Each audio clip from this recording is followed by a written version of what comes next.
Last part of a letter is signature. ఈ signature అనేటువంటిది complementary క్లోజ్కు కింద ఉంటుంది. దీంట్లో ఎవరైతే ఉత్తరం రాస్తున్నారో ఆ వ్యక్తి యొక్క నేమ్ కానీ సిగ్నేచర్ని కానీ రాయవలసి ఉంటుంది. In formal letters to right name under the signature, ఇది ముఖ్యమైనటువంటిది. అఫీషియల్గా ఫార్మల్గా రాసేటువంటి ఉత్తరాల్లో సిగ్నేచర్ పెట్టిన తర్వాత కింద మళ్ళీ ఆ సిగ్నేచర్ ఎవరిది, ఆ వ్యక్తి యొక్క పేరు, ఆయన యొక్క డిజిగ్నేషన్ అంటే ఆయన యొక్క హోదా కూడా రాయవలసి ఉంటుంది. ఎక్కడ ఉంటుంది ఇది అని అంటే ఒకసారి గమనిస్తే కాంప్లిమెంటరీ క్లోజ్కి కింద వైపు, జస్ట్ కాంప్లిమెంటరీ క్లోజ్ తర్వాత ఇమ్మీడియట్గా అక్కడ సిగ్నేచర్ అనేటువంటిది వస్తుంది. ఈ సిగ్నేచర్ అనేటువంటిది సిగ్నేచర్ పార్టు కాంప్లిమెంటరీ క్లోజ్కు కింద ఉంటుంది. దీన్ని 6th పార్ట్ అన్నాం. దీని తర్వాత ఇక్కడనే ఏం చేయాలి అంటే వ్యక్తి యొక్క నేము, డిజిగ్నేషను ఇది ఎక్కడ రాయాలంటే ఫార్మల్ లెటర్స్లో రాయాలి అని అన్నట్టు. సో ఈ విధంగా మనం ఏం చేస్తామనంటే వీటి యొక్క పార్ట్స్ 6 పార్ట్స్ని ఈ విధంగా ప్లేస్ చేస్తూ ఉంటాము. కాకపోతే ఫార్మల్ లెటర్లో అడిషనల్గా ఒక 4 రకాలైనటువంటి పార్ట్స్ వచ్చి చేరుతాయి. అవేంటిదో ఇప్పుడు చూద్దాం. ఫార్మల్ లెటర్స్లో ఈ 6 పార్ట్స్ కాకుండా 4 అడిషనల్గా వస్తూ ఉంటాయి. 4 పార్ట్స్ అవి ఏవేవో చూస్తే, ఒకటి ఇన్సైడ్ అడ్రస్, రెండవది సబ్జెక్ట్, మూడవది ఎన్క్లోజర్స్, నాలుగవది కాపీస్. సో ఇన్సైడ్ అడ్రస్ అని అంటే దీంట్లో ఈ ఉత్తరాన్ని ఎవరికి మనము అడ్రస్ చేసి రాస్తున్నాము, ఆ ఉత్తరము ఎవరికి వెళ్ళాలి, ఆ అఫీషియల్ యొక్క ఆయన అడ్రస్ని మనము అక్కడ మెన్షన్ చేస్తూ ఉంటాము. ఈ అడ్రస్ అనేటువంటిది ఎక్కడ ఉంటుంది అని అంటే it is placed on the left below the line of the date. Date అయిపోయిన తర్వాత లెఫ్ట్ సైడు కింద ఉంటుంది. ఆ తర్వాత దీనికి పంక్చువేషన్ అనేటువంటిది అవసరం లేదు, అంటే ఓపెన్ పంక్చువేషన్లో రాయవచ్చు అనేటువంటిది. తర్వాత ఇంకోటి ఉంటుంది, సబ్జెక్ట్ లైన్ అనేటువంటిది ఇంకోటి ఉంటుంది. ఈ సబ్జెక్ట్ లైన్ అంటే ఏంటి అని అంటే it is a brief statement about the letter.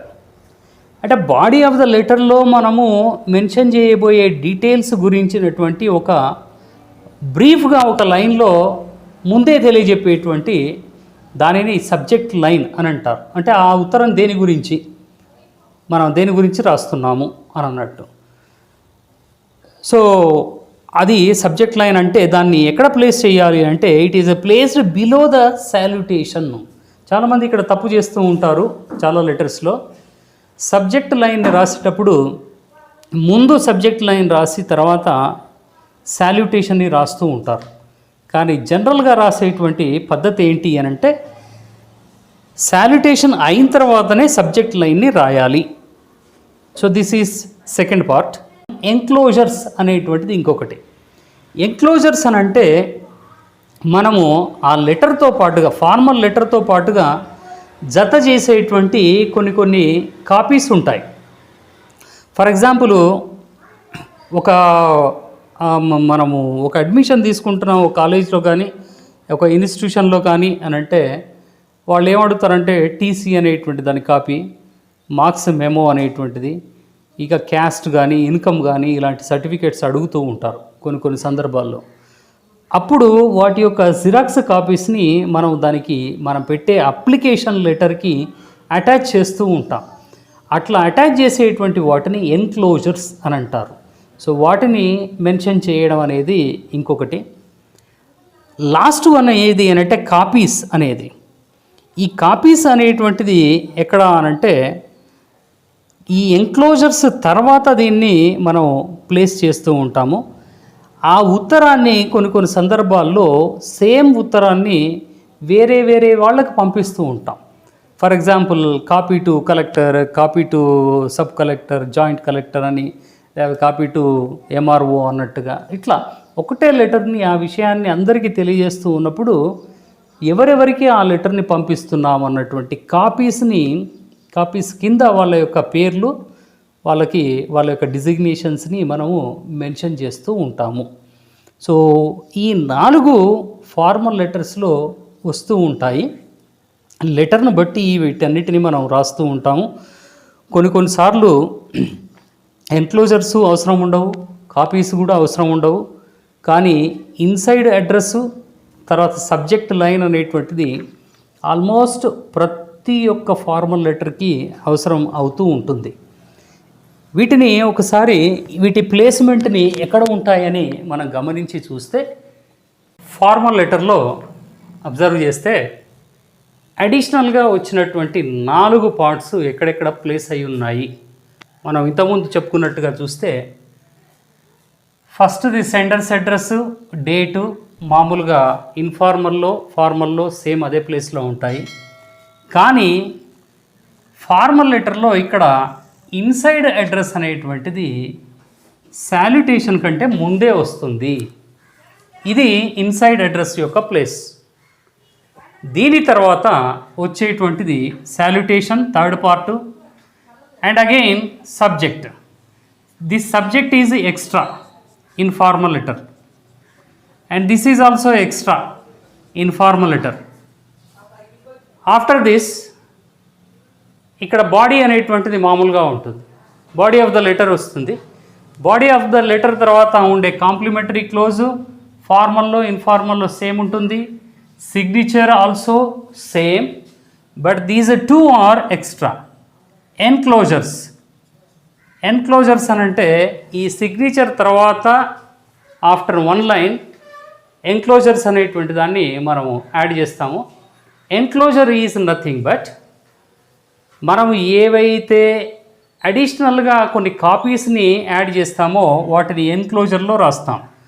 ఈఎన్సిఎల్ అని పెట్టేసి 1, 2, 3, 4 ఎన్ని యాడ్ చేస్తూ ఉంటే అన్నిటినీ మనం ఇక్కడ రాస్తూ వెళ్తాం. దాని కింద సిసి అని అంటే కాపీస్ అనేటువంటివి యాడ్ చేస్తాం. కాపీస్ అని అంటే ఏంటిదో కాదు, ఈ లెటర్ అంతా కూడా మనం ఎవరెవరికి కాపీసు పంపిస్తున్నాము అన్నటువంటి తెలియడానికి వాళ్ళ పేర్లు, వాళ్ళ డిజిగ్నేషన్, వాళ్ళకి సంబంధించినటువంటి అడ్రస్ పక్కనే మెన్షన్ చేస్తూ మనం కాపీస్ని ఎవరెవరికి పంపిస్తున్నామో సీసీ కింద వీటన్నిటిని కూడా రాస్తూ ఉంటాం. ఇవి ఫార్మల్ లెటర్లో అడిషనల్గా ఉండేటువంటి 4 పార్ట్స్. ఇది ఇన్ఫార్మల్ లెటర్. ఈ ఇన్ఫార్మల్ లెటర్లో ఎవరికి అంటే ఒక ఫ్రెండ్కి రాసినటువంటి ఉత్తరము.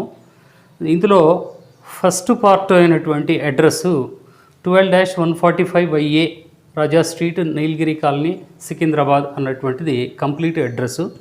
ఈ అడ్రస్లో రాస్తున్నటువంటి వ్యక్తి పేరు లేదు, అంటే రాస్తున్న వ్యక్తి పేరుని రాయకూడదు అనేటువంటిది. ఇది టాప్ రైట్ కార్నర్లో ప్లేస్ చేయబడి ఉంది. దాని కింద డేట్ అనేటువంటిది వచ్చింది.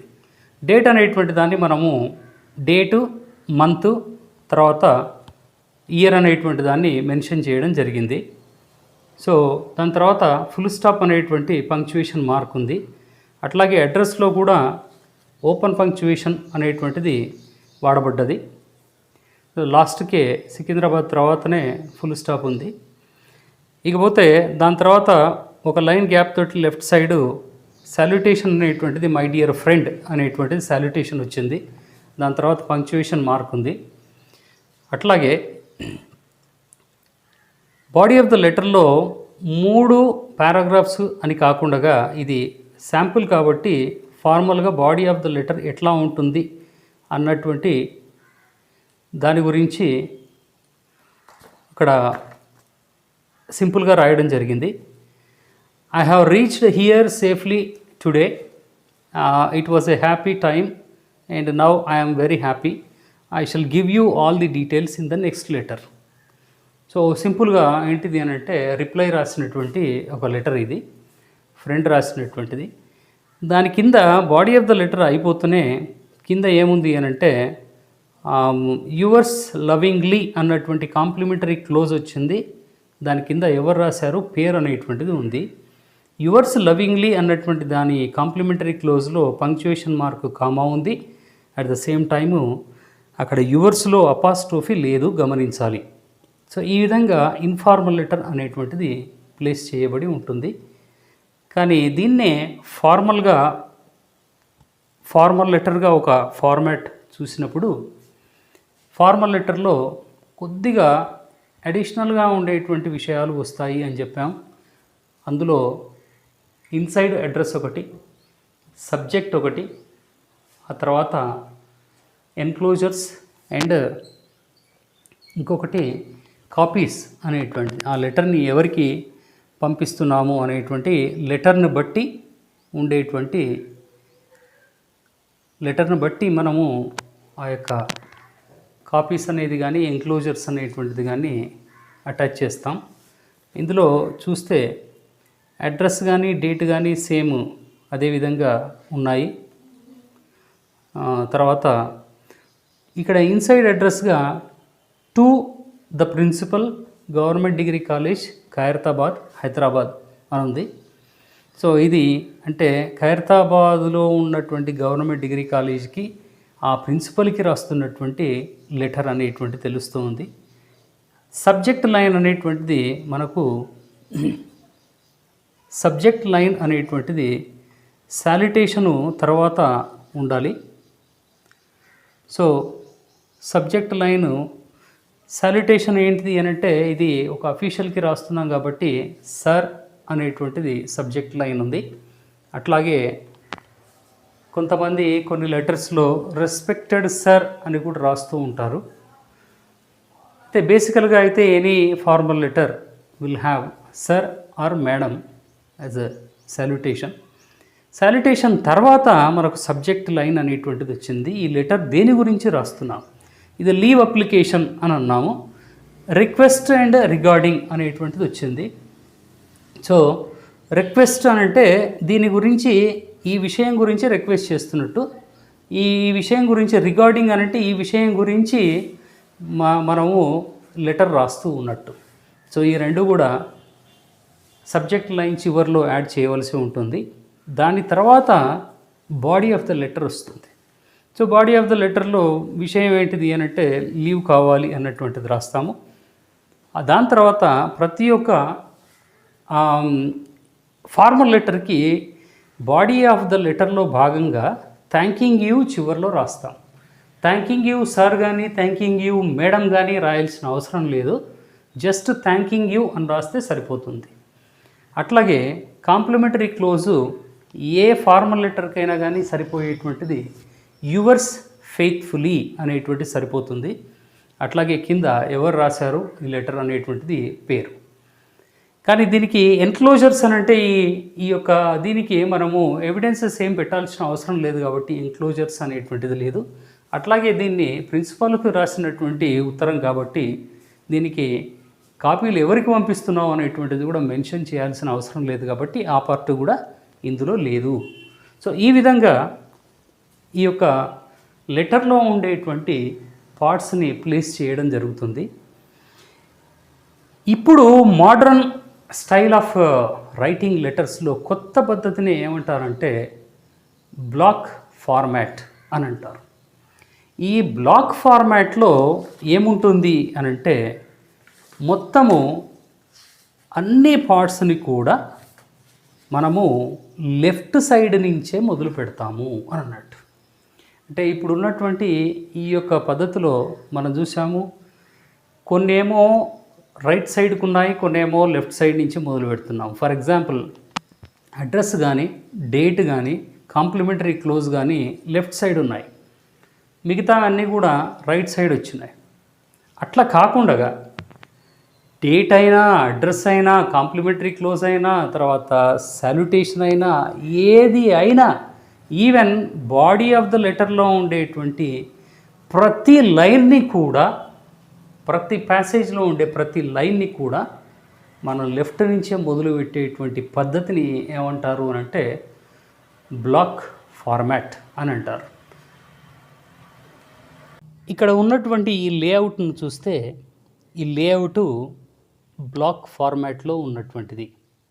ఎందుకు బ్లాక్ ఫార్మాట్లో ఉంది, ఎట్లా తెలుస్తుంది అని అంటే, అన్ని లెటర్లో ఉండేటువంటి అన్ని పార్ట్స్ని చూడండి, అవి లెఫ్ట్ సైడ్ నుంచే మొదలైనాయి. సెండర్స్ అడ్రస్సు యాక్చువల్గా మనం ట్రెడిషనల్ మెథడ్లో అయితేనేమో టాప్ రైట్ కార్నర్లో రాస్తాం, కానీ ఇది లెఫ్ట్ సైడ్ నుంచే మొదలైంది. దాని తర్వాత ఉండాల్సినటువంటి డేట్ కూడా లెఫ్ట్ సైడ్లో దాని కిందనే ఉంది. డేట్ తర్వాత వచ్చేటువంటిది ఫార్మల్ లెటర్ కాబట్టి ఇన్సైడ్ అడ్రస్ వస్తుంది. ఎవరికి మనము ఎవరికి అడ్రస్ చేస్తున్నాము ఈ లెటర్ని అనేటువంటిది. ఆ తర్వాత సాల్యుటేషన్ అనేటువంటిది ఒకటి. ఈ సాల్యుటేషన్ అనేటువంటిది దీని తర్వాత ఇది కూడా ఏమైంది అని అంటే లెఫ్ట్ సైడ్లోనే ఉంది. ఇది జనరల్గా ట్రెడిషనల్ మెథడ్లో కూడా ఇది సాల్యుటేషన్ లెఫ్ట్లోనే ఉంటుంది. సబ్జెక్ట్ లైన్ దాని కిందనే వచ్చేసింది. And again you see body of the లెటర్లో ఉండేటువంటి అన్ని లైన్స్ అన్నీ ఫస్ట్ ఒకదాని తర్వాత ఒకటి వచ్చినటువంటి లైన్స్ అన్నీ కూడా ఒకటే అలైన్మెంట్లో ఉన్నాయి. లెఫ్ట్ సైడ్లో అన్నీ ఒకటే అలైన్మెంట్లో ఉన్నాయి. ఆ విధంగా వస్తాయి. ఈవెన్ కాంప్లిమెంటరీ క్లోజ్ దాని తర్వాత వచ్చేటువంటిది. జనరల్గా కాంప్లిమెంటరీ క్లోజు సిగ్నేచరు మామూలు పద్ధతిలో అయితేనేమో మళ్ళీ రైట్ సైడ్కి వస్తాయి, కానీ ఇవి కూడా ఈ లెఫ్ట్ సైడ్లోనే ఉన్నాయి. సో దాని తర్వాత సిగ్నేచర్ తర్వాత వచ్చే ఫుల్ నేము డిజిగ్నేషను అది మామూలుగా ఉంటుంది. ఎన్క్లోజ్డ్ మనం ఎన్క్లోజర్స్ ఏవైతే ఉన్నాయో అవి వాటి తర్వాత కాపీస్ అనేటువంటిది అన్నీ లెఫ్ట్ సైడ్లో ఒక మార్జిన్ ప్రకారంగా ఆ మార్జిన్ ఎక్కడైతే ఉందో అక్కడి నుంచే ఒకటే స్ట్రైట్ లైన్లో లెఫ్ట్ నుంచి మొదలయ్యేటువంటి విధంగా అన్ని పార్ట్స్ ఉంటాయి. ఆ విధంగా రాసేటువంటిది బ్లాక్ ఫార్మాట్ అని అంటారు ఉత్తరాలలో. అందులో ఇది మోడర్న్ స్టైల్లో ఇప్పుడు ఇట్లాగే రాయడం జరుగుతూ ఉంది. ఒకవేళ బ్లాక్ ఫార్మాట్లో మనము ఇన్ఫార్మల్ లెటర్ రాస్తే అన్నీ ఇట్లాగే ఉంటాయి. దాంట్లో ఇన్సైడ్ అడ్రస్ కానీ సాల్యుటేషన్ తర్వాత వచ్చే సబ్జెక్ట్ లైన్ కానీ ఎన్క్లోజర్స్ కానీ కాపీస్ కానీ ఉండవు. అవి లేకుండా అన్నీ మామూలుగా వచ్చేస్తాయి. శాంపుల్ లెటర్ ఇన్ బ్లాక్ ఫార్మాట్లో ఉండేటువంటి ఒక లెటర్ని, అదే ఫార్మల్ లెటర్ని, ఇంతకుముందు చూసినటువంటి ఫార్మల్ లెటర్ని ఈ ఫార్మాట్లో చూస్తే చూడండి, అన్నీ కూడా మనము లెఫ్ట్ సైడ్ నుంచే మొదలుపెట్టాము. యాక్చువల్గా లెఫ్ట్ సైడ్లో ఒక మార్జిన్ తీసుకోవాలి, కానీ ఇక్కడ కంప్యూటర్లో సెట్ చేయబడినటువంటి విధంగా ఆ లెఫ్ట్ సైడ్ నుంచి పేజీ స్టార్టింగ్ నుంచి అని కాకుండా ఇన్సైడ్ కొంత మార్జిన్ తోటి మొదలు పెట్టాల్సి ఉంటుంది, గమనించాల్సింది. సో ఆ మార్జిన్ కూడా అన్ని పార్ట్స్, లెటర్ యొక్క అన్ని పార్ట్స్ కూడా లెఫ్ట్ సైడే ఉంటాయి. కానీ మామూలు పద్ధతిలో అయితే ఇంతకుముందు ఫార్మల్ లెటర్లు చూస్తే అడ్రస్ కానీ డేట్ కానీ రైట్ టాప్ కార్నర్లో ఉండేవి, అట్లాగా లేవు దీంట్లో. సో ఇవి కూడా లెఫ్ట్ సైడ్కే వచ్చేసాయి. ఇన్సైడ్ అడ్రస్సు ఎట్లాగూ లెఫ్ట్ సైడ్లోనే ఉంటుంది, సో నో ప్రాబ్లం. తర్వాత సబ్జెక్ట్ లైన్ అనేటువంటిది సాల్యుటేషన్ అయినటువంటి సార్ తర్వాత వస్తుంది. మామూలుగా ఫార్మల్ లెటర్లో మామూలు లెటర్స్లో అయితే బ్లాక్ ఫార్మాట్లో కాకుండా అయితే సర్ అనేటువంటి దాని తర్వాత సబ్జెక్ట్ లైన్ని కొద్దిగా లోపలికి తీసుకుంటాం. ఎక్కడ అనంటే సర్ తర్వాత ఉండే ఆ పంక్చువేషన్ మార్కు దగ్గర నుంచి దాని లోపలికి ఇంకా ఇన్సైడ్ నుంచి తీసుకుంటాము. కానీ ఇక్కడ అట్లాగా లేకుండా అన్నీ కూడా లెఫ్ట్ నుంచే. సార్ ఎట్లాగైతే స్టార్ట్ అయిందో సాల్యుటేషన్ పార్ట్, దాని కిందనే మళ్ళీ సబ్జెక్ట్ లైన్ అయిపోతూనే మళ్ళీ బాడీ ఆఫ్ ద లెటర్లో కూడా మనకి ఏముంటుంది అని అంటే ఇమ్మీడియట్గా body of the letter start అయిపోతుంది లెఫ్ట్ నుంచే. ఆ తర్వాత వచ్చేటువంటి కాంప్లిమెంటరీ క్లోజ్ యువర్స్ ఫెయిత్ఫుల్లీలో అది కూడా బ్లాక్ ఫార్మాట్లో లెఫ్ట్ సైడే మొదలవుతుంది. కానీ మామూలు టైప్లో అయితేనేమో అది రైట్ సైడ్లో ఉండేటువంటిది. సో ఈ విధమైనటువంటి మళ్ళీ దాని కింద ఎన్క్లోజర్స్ అనేటువంటివి ఏమైనా ఉంటే ఎన్క్లోజర్స్, దీనికి ఈ ఫార్మల్ లెటర్కి ఎన్క్లోజర్స్ ఏమీ అవసరం లేదు. ఎందుకు అనంటే లీవ్ అప్లికేషన్ కాబట్టి ఎన్క్లోజర్స్ ఏం పెట్టలేదు. ఆ యొక్క పార్ట్ ఒకటి ఉంటుంది, దాని యొక్క ప్లేస్మెంట్ అనేది తెలియడం కోసం ఇక్కడ చూపించడం జరిగింది.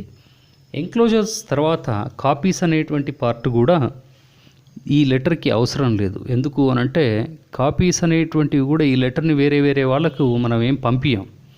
ఇన్ కేస్ ఒకవేళ ఇస్తే ప్రిన్సిపల్ తర్వాత ఈ లెటర్ని క్లాస్ ఇన్ఛార్జ్కి ఒకవేళ ఇవ్వవచ్చు. సో కాబట్టి ఆ పార్ట్ అక్కడ ఉంటుంది, దాని ప్లేస్మెంట్ అది అని చెప్పడానికి మాత్రమే యాడ్ చేయడం జరిగింది. ఉంటే వాటిని ఆ ప్లేస్లో రాస్తాం. సో ఈ విధంగా శాంపిల్ లెటర్ అనేటువంటిది బ్లాక్ ఫార్మాట్లో ఈ విధంగా ఉండాలి అని చూపించడానికి ఇక్కడ తెలియజేయడం జరిగింది. ఫ్రెండ్స్, ఇది ఈ యొక్క వీడియో లెసన్లో మనం నేర్చుకోవాలనుకున్నటువంటి అంశం. లెటర్స్ అనేటువంటివి ఒక పద్ధతి ప్రకారంగా దాంట్లో ఉండేటువంటి పార్ట్స్ ఏమున్నాయి, అవి ఎక్కడెక్కడ ప్లేస్ అయ్యి ఉంటాయి అనేటువంటిది ఇందులో తెలుసుకున్నాం. ఆ పార్ట్స్లో ఏమేమి డీటెయిల్స్ ఉంటాయి అనేటువంటిది కూడా మనం నేర్చుకున్నాం.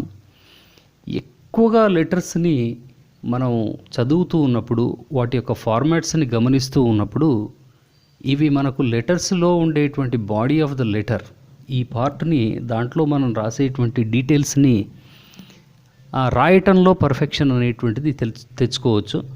కాబట్టే లెటర్స్ అనేటువంటివి మనం చదువుతూ ఉండాలి. ముఖ్యంగా ఆఫీసులలో పనిచేసేటువంటి వాళ్ళు, అఫీషియల్గా ఫ్రీక్వెంట్గా లెటర్స్ రాసేటువంటి వాళ్ళకి ఈ ఫార్మాట్ అనేటువంటిది కంపల్సరీగా తెలిసి ఉండాలి. సో ఫ్రెండ్స్, లెటర్స్ గురించినటువంటి ఒక అవగాహన వచ్చి ఉండవచ్చు. ఈ వీడియో మీకు నచ్చినట్టయితే లైక్ చేయండి, షేర్ చేయండి, అట్లాగే సబ్స్క్రైబ్ చేయకపోతే వెంటనే చేయండి. So thank you for watching this video. Thank you very much.